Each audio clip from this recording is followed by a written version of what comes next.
بسم اللہ الرحمن الرحیم۔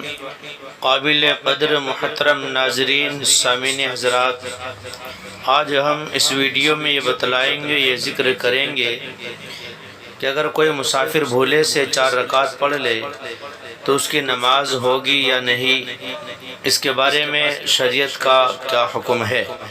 محترم سامعین حضرات، ہماری ویڈیو اچھی لگے، پسند آئے، لائک، شیئر اور کومنٹ کریں۔ اگر آپ نئے ہیں اسلامک ویڈیو کے لیے ہمارے چینل کو سبسکرائب ضرور کر لیں اور بیل آئیکن کا بٹن ضرور دبائیں تاکہ ہماری ہر نئی ویڈیو کا نوٹیفیکیشن آپ تک پہنچ سکے۔ تو چلیے عرض کرتے ہیں کہ اگر کوئی مسافر بھولے سے 4 رکعت نماز پڑھ لے تو اس کی نماز ہوگی یا نہیں۔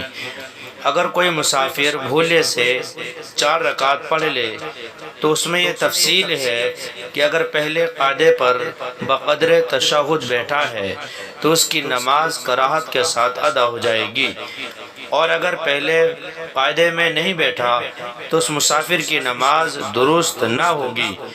اگر کوئی مسافر بھولے سے 4 رکعت پڑھ لے تو اس میں یہ تفصیل ہے کہ اگر پہلے قاعدے پر بقدر تشہد بیٹھا ہے، یعنی اتحیات کے پڑھنے کے بقدر بیٹھا ہے، تو اس کی نماز کراہت کے ساتھ ادا ہو جائے گی، اور اگر پہلے قاعدے میں نہیں بیٹھا تو اس مسافر کی نماز درست نہ ہوگی۔ محترم سامعین حضرات، ہماری ویڈیو پسند آئے، اچھی لگے، لائک، شیئر اور کومنٹ کریں۔ اگر آپ نئے ہیں اسلامک ویڈیو کے لیے ہمارے چینل کو سبسکرائب ضرور کر لیں اور بیل آئیکن کا بٹن ضرور دبائیں تاکہ ہماری ہر نئی ویڈیو کا نوٹیفیکیشن آپ تک پہنچ سکے۔ فقط والسلام، اللہ اعلم بالصواب۔